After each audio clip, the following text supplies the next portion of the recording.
Sent Shug another request. Oh, I think we got something here. Yes. What's going on, man? Oh shit, Shug. How you doing? What's happening? What's going on? What's going on? Hey, keeping it together in a pandemic. Right. As a hip hop promoter. Yeah. Been doing it quite some time, so you know what's up, you know?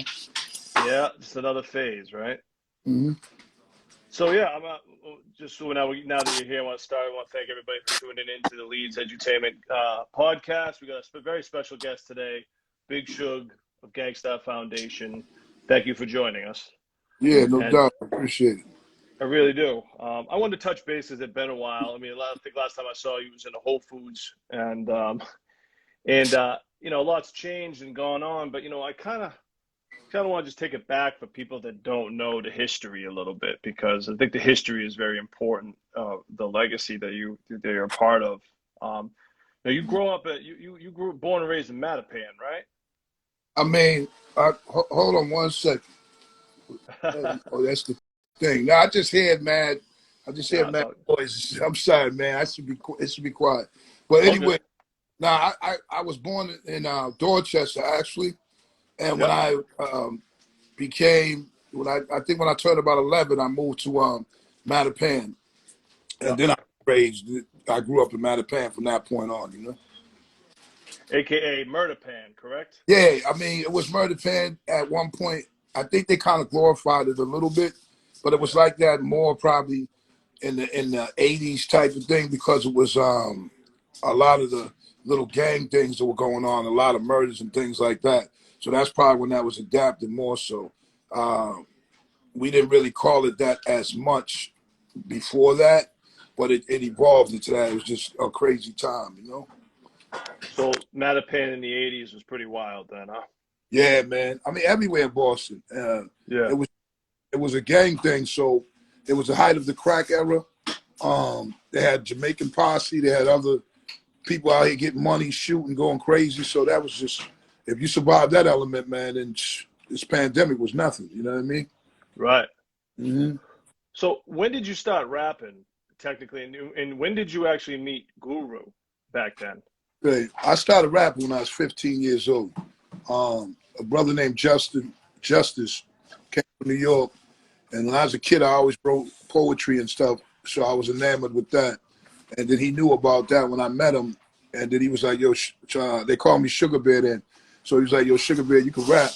You could do it too. And that was like when the Christmas rap was Curtis Blow and all that stuff was out. Yep. So I used to test that out, house parties, rhyming to those instrumentals at that time, where people was like, they used to go crazy because it was brand new. It was they're like, oh, look at our boy Sugar Bear up here rhyming, you know? So that was the beginning for me, which I always rhyme from that point even to now. Guru I met initially when I was 16 years old, because in Boston, if you looked old enough or could, you know, and dressed or what have you back then, you could get into the clubs. So you were on some grown folk shit then, and you'd be up in the clubs, man, and I'd see Guru in there, at a few spots. He was a very, impeccable dresser. He always was sharp, you know. He was also the son of Harry J. Elam, which was the first Chief Justice of Mass, black Chief Justice, and he was a judge. So everybody knew Chief Guru as the judge's boy. So I met him then.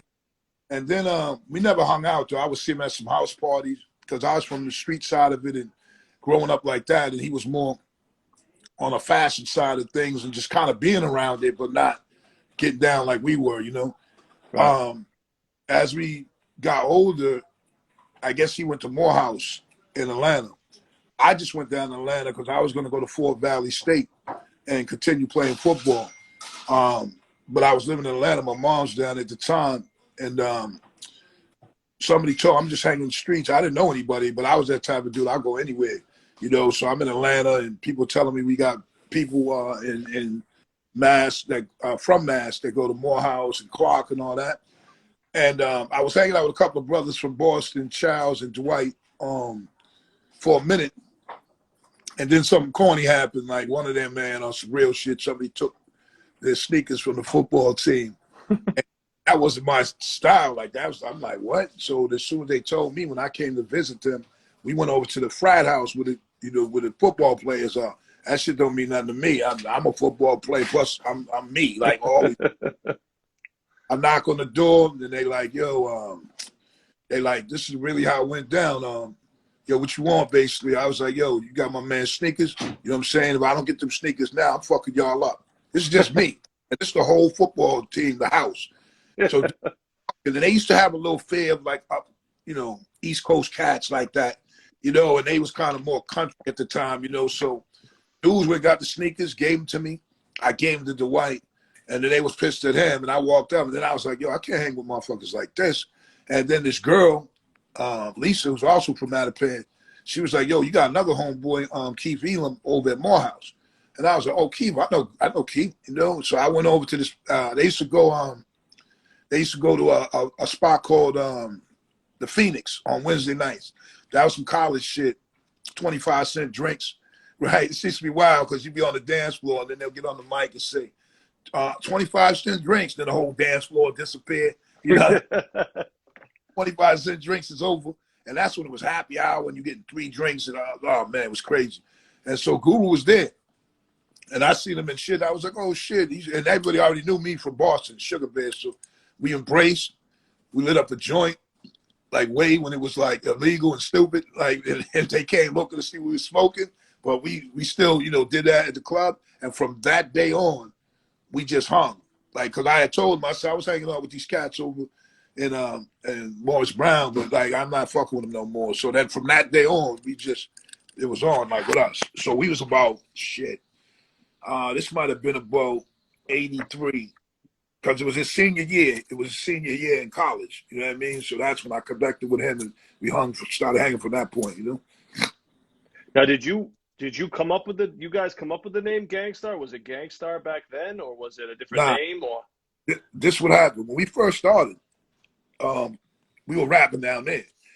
It really happened that me and Guru was just boys, and there was another dude named Anthony Mitchell that was he was from Jersey, and so we used to do a little singing thing with each other, a threesome singing, and rap a little bit. It was like a routine, so we just do that exercising a little bit. And one day, someone that was putting on a talent show at Clark College, a big one, heard us singing outside, and she was like, "You guys should come be a part of this." And we didn't, you know, we was like, "All right." The first time I ever performed in front of the crowd with them like that. When we went up there to do it, it was really dope, and everybody went crazy. But it was mostly singing what we was doing. So right. after that, like Guru couldn't rhyme, like he he didn't rap or nothing. So that's why I always tell people I respect him to this day because he didn't rap. He was a senior in college, you know. So I had to work with him to show him how to rock the cadence. A lot of early stuff we used to do, I would write a part for him and a part for me. That's why it was so dope that he became a prolific writer and deliverer. You know what I mean? As of raps. But when at those days, it was just me writing both sides and giving that, you know, the perception of who we were and what we were doing. So he worked a lot of hours with that dude, me and him. Because afterwards, Anthony, we wasn't really fucking with him. It was just me and Keith. So we didn't have it yet. We just was going around rapping, singing, rapping more, freestyling, doing all kinds of stuff. So then he was a senior. So almost his school was almost over, and he was supposed to graduate and go to places and become, you know, he had jobs lined up to do sales and business stuff or whatever, which he really didn't want to do. And then I was just living there. So for some reason, we thought like that was it, you know. I mean, obviously, I probably would have still been rapping, but for him, I don't really know. So somehow I went back to Boston, and he ended up back in Boston. And when he graduated, that happened, then we continued, you know. So then we were getting like he was getting better, and I was still writing for both of us. We do some local clubs, excuse me, like there was Lane's Lounge in Mattapan, there was Roscoe's in Dudley, there was Faces in Cambridge. You know, there was a bunch of places we would perform. The Blackstone School, you know, a lot of stuff we'd be performing. And excuse me, we started getting even more immersed in it. And he ran into somebody who could make beats or was doing music. They probably was more like we have some tracks because everybody wanted to get in because it was some ground floor shit, you know. His name was John Johnson. Shout out to John. That's my man still. And Larry. And they had these beats, you know. They used to be dressing like they had the Jerry curls and they wasn't them kind of bands like Prince and them, but they had this music and we knew them, you know what I mean? So we go over there and record, and we walked in the door. They said, so what y'all, his whole family sitting around and shit, like, you know. Twice I went to record somewhere, and the whole family was around the house. Guru's whole family? No, this is John's whole family. Oh, okay. But I'm saying twice I went to record. It just Yeah. reminded me of that. And people's families all through as you make your way through them to get to the basement to record. And the other time was Joe Mansfield, the Gotta Have It Do with Ed. Same thing. Grandmother's everybody's sitting around, you're making your way through. So it just always connect. But we go in there, and as soon as we're getting ready to go in there, he said, well, what do you guys call? And we were like, oh, shit. Well, we don't have no name. You know what I mean? And then I said, hold on, wait up. So we went outside right in front of John's house on Elmore Street. And we're sitting on this wall. And I'm like, damn, you know, so what we going to do? And I said, well, let's be called the Gangsters. You know, but then we also, see, the thing is, me and Guru are a little bit older. So we kind of knew more or less like, okay, well, maybe this might not go over right now. Where someone else like Ice Cube and them came a little later and was like, yo, fuck that, right? We were more like conscious to know that like, okay, this might not work right now, whatever. So then it really came down to, my gang was MPC, Matter Pen Connection, which was also Murder Pen Connection. And so that's what I came from. And then he was a student, a very Rhodes Scholar, and high student in college and everything. So we would say, like, let's just connect it this simple. I'm Sugar Beard, I'm the gang, and then, you know, you're the star pupil. So let's just be called Gang Starr. He said there was a dude named Gang Starr T that had a similar name, and I was like, yo, like where I was anyway, I said, fuck him. Who is, like, I know him, but I like it. So then I said, well, we're at an R, and this is us, we're Gang Starr. We ran into him too, and he was like, it was nothing. I mean, we were serious about it. So then when we walked back into the house, we said, we're Gang Starr. And dude said, cool. So since from that point on, we were Gang Starr. You know what I mean? Yeah, that's crazy. Where did Guru actually live in Boston? What section? Where? Yeah, where did Guru live? He basically grew up Dorchester on Melville Avenue. You know, that's if Dorchester, the Dorchester Court is like on Washington Street, they're not too far from Common Square. The first street, if you're walking towards Common Square, the first street is Melville Ave. So that's where Guru lived, like down there. And also at the corner was this home, I guess, for boys and stuff like that. And that's where New Kids on the Block used to practice too. So they, on his same street, they would be practicing at this place down the street. You know what I mean? Whatever that, I don't even know what that place was called, but that's where I first seen a couple of them, you know? Right. So what Guru eventually takes off to New York. What did you do? What did you do? Well, what happened was, once we started rolling, man, and we were doing all kinds of shows and winning money and, you know, doing that. But I also was in the streets, like, you know, it was like guns, weapons, addictions, not even at that time, probably just using. But I mean, that was the hustle with me. And Guru, what happened was we were getting so much momentum and being known and stuff where he had to take it seriously because he had presented it to his father after going to college for 4 years. They're like, what kind of shit is this? And then, you know what I mean? And then me, I'm like, you know, in the street, like whatever. And so I think it started fucking him up, where he was like, damn, man, my man who set me off or whatever, like, is going through that or some real shit. Because he would see me with weapons and doing shit and whatever. And even though once I did whatever I did, he still wanted to be involved in spending money and shit like that after the fact. But he just was like, you know, so this one day, I guess he must have said that he couldn't take it no more. And he left a note in my mailbox where I lived, talking about he was going to New York to try to, you know, better this thing. he was upset with me, so he was like, "Yo, don't try to find me and shit like that," you know. And which I wasn't, because see, you gotta remember that I am who I am at the time, and I started this whole shit. You know what I mean? Even like the rhyme, everything that was the persona. So I'm like, yo, fuck this little dude. Like, like, go ahead, even though I loved him, man, but it was more like, go ahead. So then he went to New York, and then it just got crazy. Because I was a crack era. So it was like, fucking, I'm hustler. Man, it got bananas, man. Went to prison for 13 months, then got out, then went back for 3 years. And then, it just got crazy for me. So I really, actually, in the early part when he went to New York, I was incarcerated for about 3 years. You know what I mean? So it was just a time, man, a crazy time. So you're locked up when he links up with Premier and puts Right. out No More Mr. Nice Guy, Step in the Arena, Daily Operation. You're locked up at this point? No. I'm only locked up for that first one. Okay. What's the one? No More Mr. Nice Guy. That's the first one. Yeah, that was it. Like That's after. like 89, Yep. right? So when I'm already locked up. So I get out in 90. Okay. When I got 90, a few months later, that's why the story's crazy, because Right. I was there at the beginning. I started the group, but then I was also came back in time to as they started ascending to the top. You know what I mean? Right. So that shit usually doesn't happen like that. It was crazy. Right. So Daily Operation had been completed, but I was there. You know what I mean? And then if you notice, my first album that I was on was Hard to Earn. You know what I mean? So, that's when, I started rhyming on stuff, but taking personal, I'm just in the video and I'm in a bunch of vids. And people used to have this misconception that I was the bouncer or the bodyguard, but Yeah.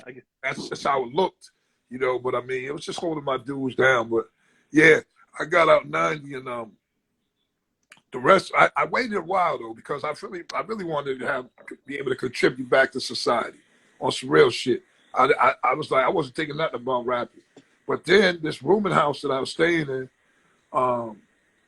this one dude in there was related to Damo D-Ski, who used to be down with Guru after me, and it was him and Mike D, who was our DJ, at the time. And so they all were in New York. And when I came back,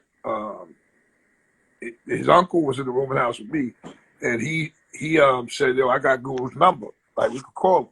And that was another thing where the dude was like, Guru and him and Smitty was another dude. They were thinking that Mike D and Guru started Gang Starr. So I was in jail. I think people didn't even know if I was ever coming back. They didn't really realize. So they said stuff like, "Nah, you didn't start Gang Starr. It was Mike D and Guru." So I don't got to argue and stuff. All I told the guys was, listen, you go and see Mike D and tell him that Shug is home. Like, I'm out. I'm here. That's it. He went and told Mike D, Shug is home. And they told him. He told him right away. Sugar Bear's the one who started the group. Because dudes knew that. I mean, come on. It just was fact. So it's crazy how I backed into that. He gave me Guru's number. I didn't call Guru for a few months. Then when I did, we spoke for hours. And then he was coming to a club called, what's that club downtown? It became Felt. Before Felt, it was the Hub Club, maybe. You know what I mean? It's changed names so many times I can't keep up with it. I think it was the Hub Club before that. And they were performing with Nice and Smooth and Gang Starr. And then it was crazy because I had just spoke to Google and he was like, in 2 days, I hadn't seen him in years. In 2 days, we'll be in Boston. I'll come down to the show. So I go down there, man. I got the S curl and the high top fade, and probably with the hammer pants on type shit, with the jail muscles. So I go down to see these dudes like that. But I freestyled though.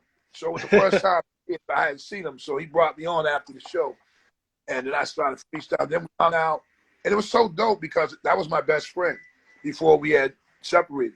And he had his wallet with all his money and everything and gave it to me to hold. This is like how he felt like, damn, man, I'm back with my man. Like, you know what I mean?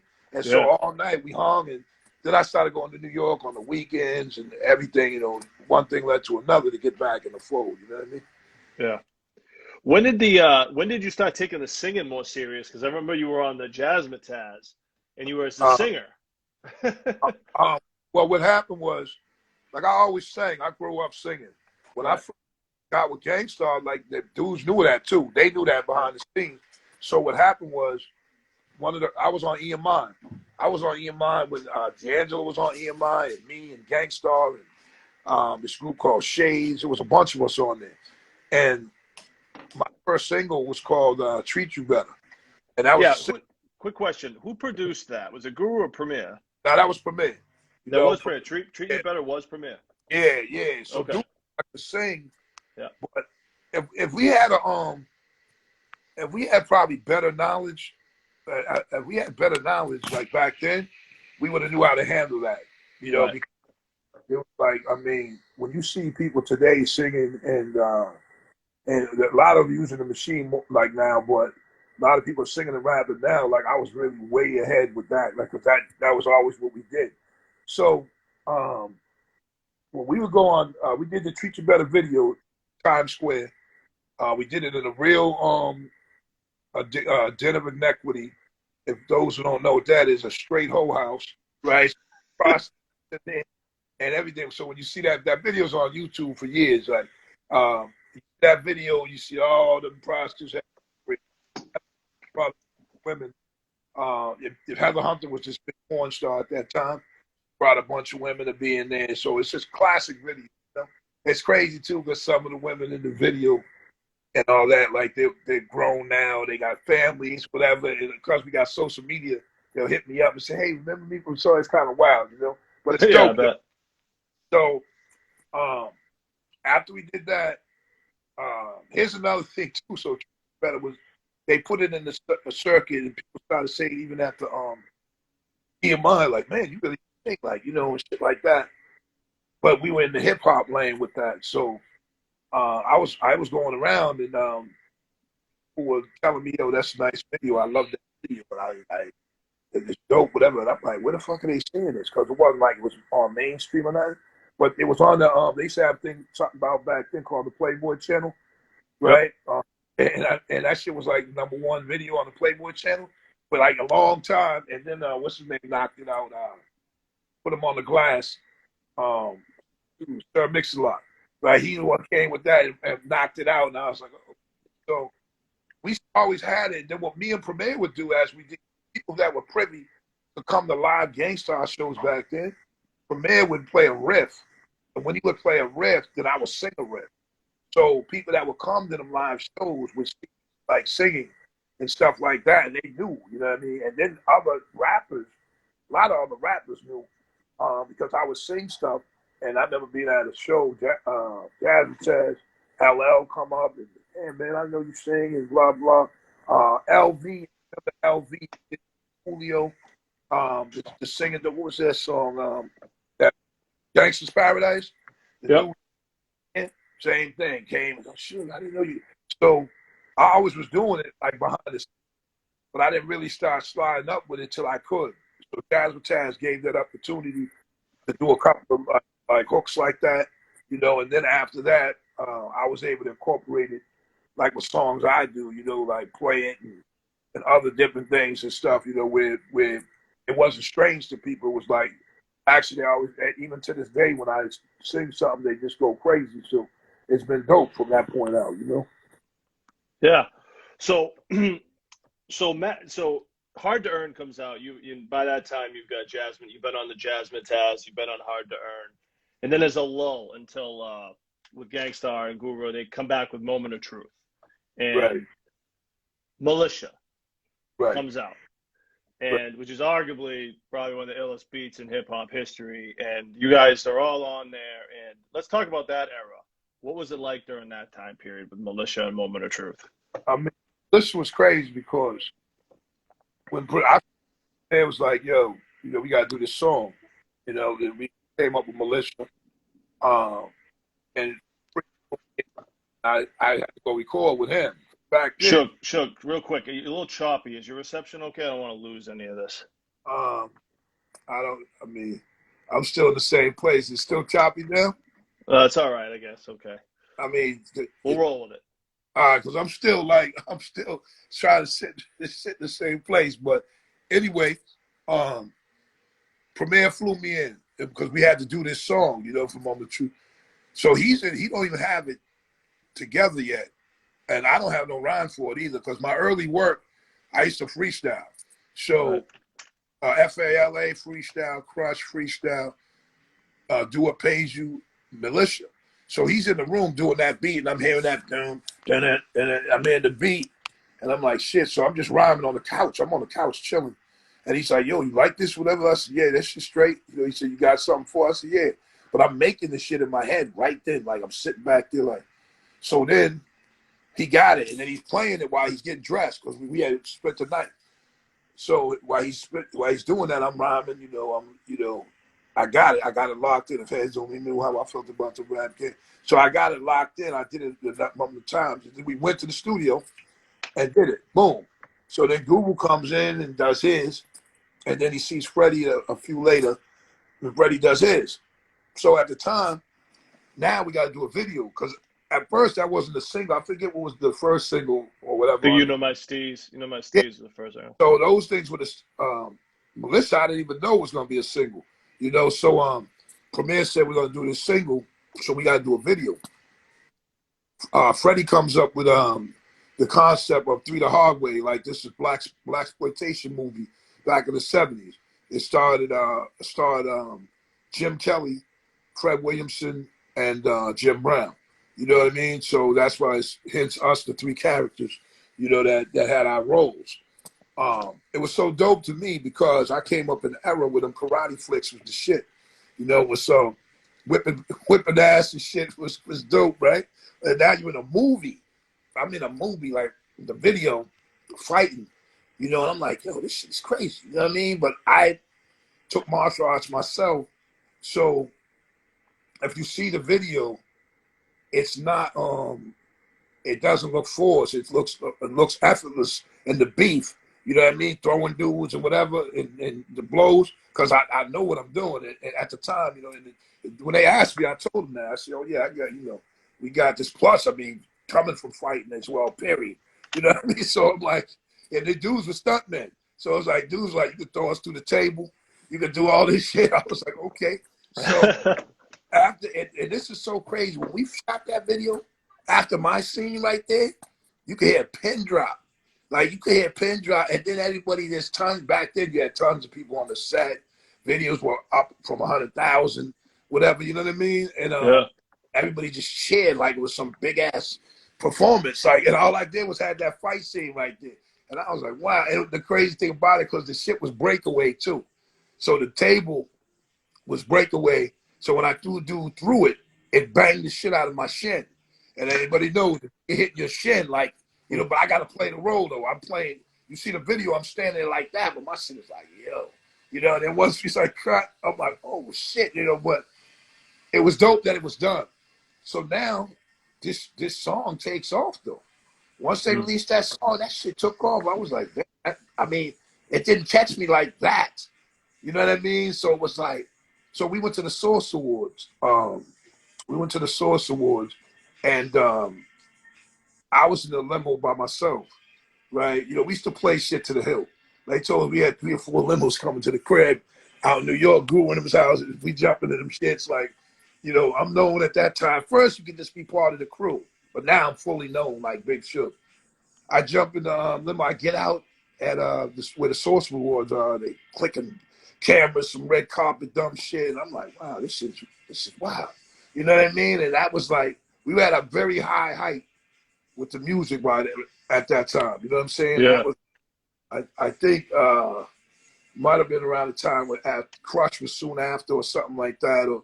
And then I just was, doing my own thing like a little bit. But man, it was just, that time was great, man.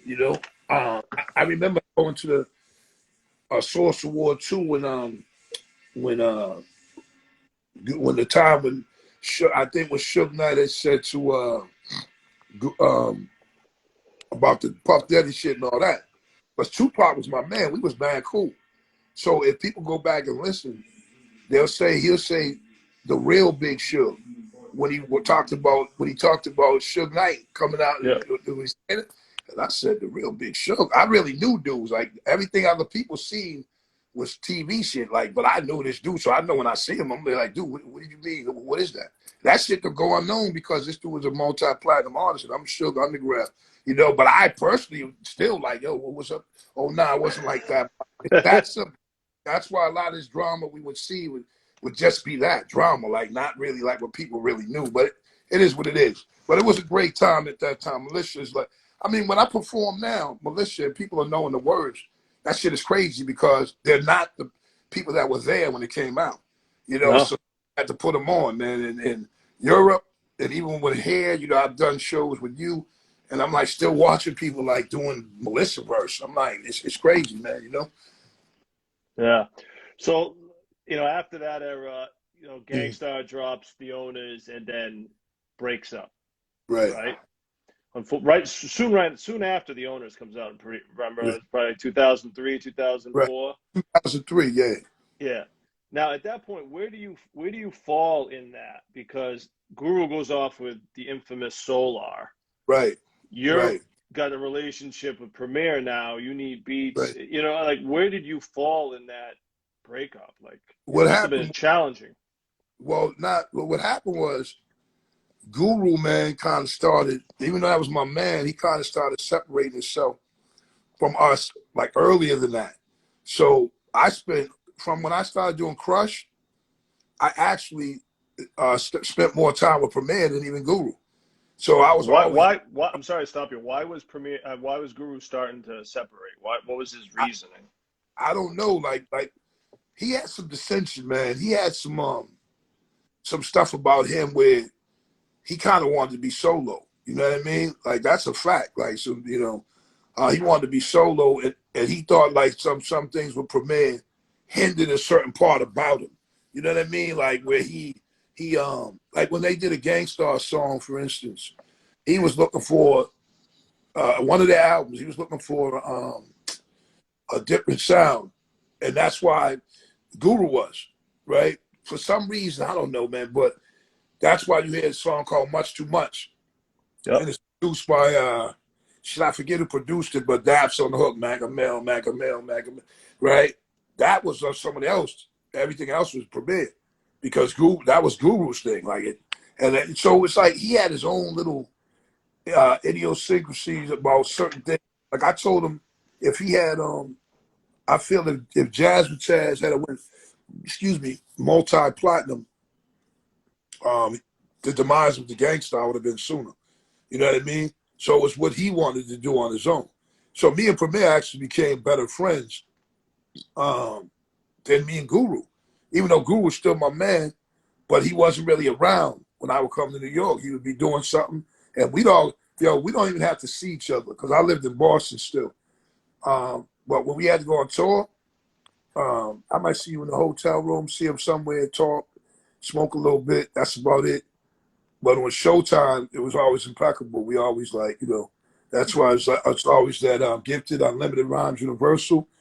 We always used to do shows with no rehearsal because that's how it was. We just like knew like we could be anywhere and then form and just perform. So that's actually what happened. And then when they first broke up, he left. He left the group. We had two shows in Utah and I think Colorado. I forget.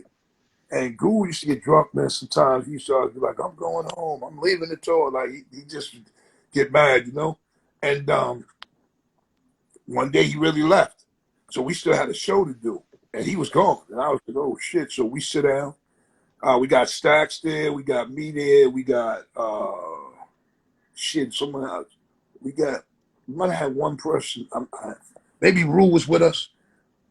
Nah, maybe J. Rue wasn't there. So it's just Stacks and I and a couple crew members. So we performed our songs. He played hits like a DJ. We still rocked it out, but it was wild. And that was actually the last time I ever saw Guru anyway, all of us anyway. So, but when we got back, he called me and he was like, yo, he had some dates, that he wanted, like 24 dates. And he wanted me to go with him, because it's still my man. It was him. He had his issue with Premier, but that was him, having his issue. So I said, yo, man. I'm with it, because I always, as long as I'm in the mix, Yeah. if he stayed with just me and him, he would have been got back with Premier. Like it's no brainer. But Right. um, he had the Solar cat. He was like, I want you to speak to my man, Solar, whatever. And I was like, yeah, all right, man, put him on. And then he was like, some clown shit. And then I scrinked on him. And then Guru got mad too. And then that was it. And then I never heard from him again until he left a message at my next house that I lived in Braintree. A long ass message and talking about he wasn't against me, he loves me, I'm his brother. You know what I meant to him. He just has differences with Premier and others and blah. And so that was it, man. I never seen him again. You know what I mean? Yeah. So it was wild because I never sat nowhere and was like, what happens now? You know what I mean? Because we had to deal with that, but then we all had to deal with like how the change is coming too in hip hop, and musically and sonically. And then, me and Premier were friends like now, like for real, for real. Like this dude is like today, we're like probably best friends. Like, you know what I mean? Like I'm Yep. sure he would tell you the same. You know what I mean? Not just music, just like I could call him after I finish talking to you. Well, he might be working on Jill Scott's album or whatever he's doing, but we're gonna take the time and laugh and talk because Yeah. we're real. So and we talk about it because we're the last one standing, meaning that J. Rue and Group Home were part of our situation, our crew. But as far as the legacy of Gang, like me and Ed, somebody who brought it to the next level and somebody who started it are the ones together, and a lot more shit coming and some other different things too. And we still, if the COVID didn't come, we'd have been on tour all year, Yeah. dates, different shit, and different ways we would have did it with, Freddie and somebody else here and MOP on these days, whatever. We had so much shit to do, which now, by the grace of God, we still breathing. We still can bring it together because it would have been a legacy tour, and so that's still what it'll be. So, we still here, man, still me and him together. So, you know what I mean? We go from there. Yeah, because I mean, after Gang Starr broke up, that's kind of where your solo career kind of took off. I mean, Right, from right, Who's Hard on, right, you really were pretty steadfast in the game. right. Um, and I got to give it to you as an indie artist in that era, pushing forward, man. You really put in the work, man. Right. I mean, the craziness to me is because it was way later than it should have been. You know Right. what I mean? I was supposed to come right out after Group Home, which is Yep. a different situation and a different era and a different momentum that we had. You see what I'm Yep. saying? So, as an artist, I always wanted that to happen, but it didn't. But at the same time, labels were still giving you money. You know what I'm saying? I'm still getting like six figures from a label, even though nothing was ever put out. It's craziness. That's just how it was. That's how Yep. I knew independent was going to take over. You know what I mean? Because they were giving too much money out freely, like majors. So there's no Yeah. way something survived like that. You know what I mean? There had to be another way. I remember, man, I hear dudes getting my man Aguilar. That's my man. Well, I remember them giving him like 185,000. Sticky a million. Uh, he way back with Chub Rock had his boy Hot Diggity Dog. They gave that dude 100 something thousand. So they were just throwing money. You know what I mean? I know people who got money and never put out records, like just like myself, like good. And so even though there's some that's cool, to me, I was an artist. So I said, damn, I got to come out with shit though. That's what I'd rather do. Right. And eventually, by the time I came up with my first thing, it had adjusted to being independent. So the money wasn't as big as it was. Things changed, promo, everything. But I have a different fan base too that extends from Gang Starr. It's different because Gang Starr had already broke up. And so since they broke up, I think I've done like 7 albums. So Yeah. therefore it's a whole nother different people like that are like, oh shit, Big Shug, and then able to, get in the movies and with the internet and stuff like that, it has been able to grow like me now, even and becoming older. And like now, it's almost like this thing is going full circle because now it's some ridiculous momentum now where, even with the the single remix and the praise that I've been getting just from that little song, and then you're still going and you sound fresh, and stuff like that. Which is not. I don't need that be told to me, but it's dope to me because like sometimes people get to a certain point and it just stays the same. You know what I mean? But me, I might make it like I did Take Flight Militia part 4, I believe, on the album, and everybody, other MCs, Q-Tips, different Freddie and Ed, and even you go out further, EPMD, whoever, telling you like how you flipped it, your style and shit like that, which is dope to me because I'm like, I'm not looking for that. I'm just doing the music like how I see it or how I hear it. So because of, like I said, them breaking up, I had no choice though. If you're gonna continue, you have to be that MC. You have to be able to make these. And plus, I sing too, so I'm like, yo, when I'm rocking, doing whatever, I'm throwing my shit in. I'm doing all me. So that's where we are now. And as I get ready, get my next shit going, you know what I mean? What were your thoughts on the new album and how that all came out? One of the best yet. I'm sorry, I'm talking about Gang Starr. One of the best Yeah, yet. You talked yeah, about the Militia Take Flight verse. right. I mean, obviously, Premier got the tracks from Solar. I mean, were you happy with the way that came out and sounded? It was pretty amazing that Guru still sounded relevant on that album. It was dope to me because, obviously I knew everything first. You know Right, what I mean? Like way, way, way before people heard right. stuff. And I knew how he's put things together, how he would play shit for me or whatever. And it is um, a test, it attests to Premier's greatness, man, because he he got to listen to all of that, and then he Right. put it together. It is like and everybody's cool, Q-Tip and Royce and Group Home and the way everybody's placed. And J. Ruin, it was a relevant sound. J. Cole and everything fit. You know what I mean? So I thought it was dope. You know what I mean? When Premier let it go and let it play, he had tears in his eyes, but that was genuine because like we're hearing our boy that like we never heard those verses before, and we hadn't like seen or heard him. So it was just so dope, like it seemed normal and natural and organic how it came together. It So definitely. I was definitely, it raised things back up, put the bar back up there, and we're still riding it out now, even with things down. So it was great, and there's still more to come, unheard, unreleased type things, so as we move forward. Yeah. You've done some acting too, right? Yeah, a lot. Like Yeah. now, What I forget what did I see you in? I can't remember everything I've seen you in. What are some of the big? You've been in some big movies. yeah, I've been in the Heat with Yeah, Sandra The Bullock, Heat. McCarthy, Black Mass, Whitey Bulger Story, and I speak in all of them, which is called the principal actor. Um, I've been in this dude Larry David movie called Clear History. I've been in shoot. I just did that Mark Wahlberg, Spencer Confidential. So in the town with Ben Affleck. So what happened was my song, My Boston, Peter Dungeon was doing the video, and uh, he he told me that they had readings for the town, and then have the locals come down, the rappers, whatever. And I was like, yeah, I'll go down.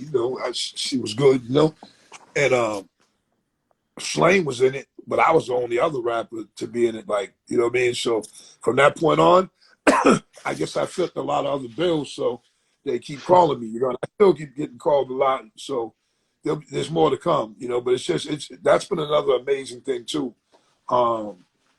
because it's just another avenue, man. It's funny too when you would say that too, because you work as most people know, you were being affiliated and working with Middle East, Yep. and a guy I connected with, Peter, um, Peter Franklin, right?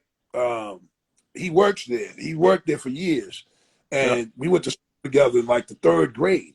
And somehow I backed into it, right? And then I was like, wait a minute. And he was like, I worked with Leedz at Middle East upstairs or whatever. But it was just like that was third grade.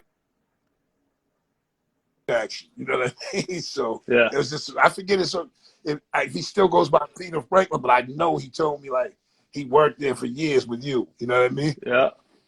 So it's A kind of lot. I've crazy, man. worked with a Hey, lot of people in the Middle East. oh, I know. um, He said he'd been there a long time though, so it was just kind of ironic, you know.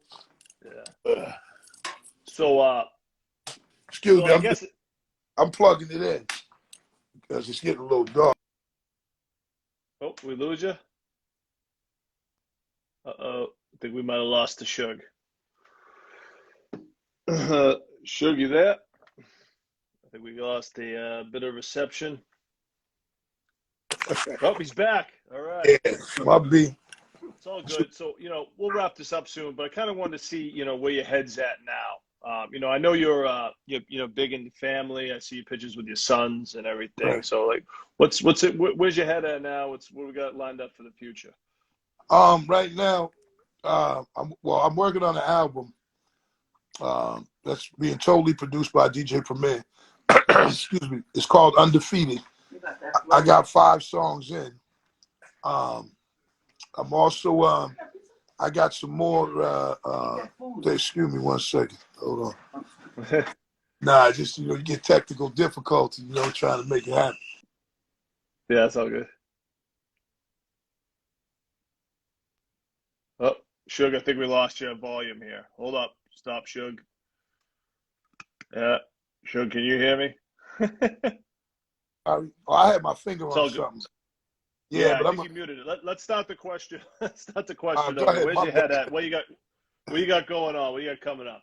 Um, I'm working on the album,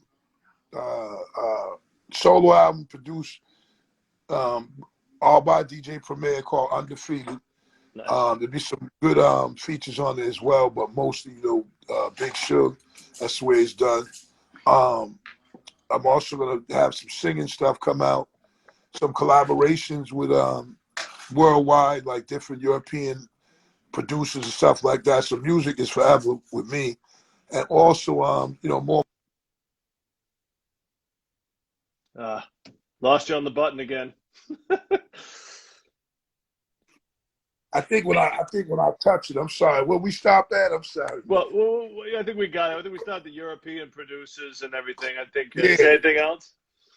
Nice. Anything And else you then want to add? also I have like my youngest son, Tremaine. He plays football and he's Yeah. in school handling that. But he also is music. Like he does music like myself. Like so, he grew up like that. That's kind of how it's been. And if you go and see some of the videos, my Boston and um, with Singapore and a few others, you'll see him there right with me with a little guy.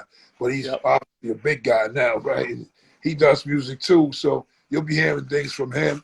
Actually, you can hear things from him now too. As Tremaine, Trumayne. And, that's part of me too. So that's part of everything I do, man. But it's a lot more music to come, movies, and just, as long as I can live, I can give. You know what I mean? So that's basically, man, in a nutshell, what it's going to be for me. Well, that's great, man. And I want to thank you for your time and keeping hip hop and the Gang Starr legacy going since you Right. started it and keeping it going. And I look forward to hearing more and working together soon, man. For sure, definitely, man. I appreciate you for giving me this platform, man, and just, kind of just talking about things, man, because there's so much more too. Also, Oh, hit the thing again. Oh, do it. I think you're still muted. oh, wait a minute. Hold on. Now you're I'm good. muted. Can you hear me? Uh, Oh, I'm yeah, I sorry. can, but I'm looking at the remote. This thing is wild right now, man. Anyway, Yeah, um, we're trying to put this in a movie form too. The story of our yeah. crew. So, and that would be super, super dope. You know what I mean? So, you just gotta stay tuned, man. But there's some things to come, man. And shout out to my peoples. DJ Premier musically, because like we lean on each other, man. As this legacy continues, man, and as we build on a few more things we got to do. So we're here for a reason, you know. So let's do it, man. All right, well, salute to you and your fam, and I want to Appreciate it. thank everybody for tuning into the Leeds Edutainment Podcast and Yes, sir. with Big Shug. So thank you all, and thank you, Shug, for your time, and we'll talk soon. No doubt. All Appreciate it. right, brother. Appreciate Peace. it, sir. Yes, sir.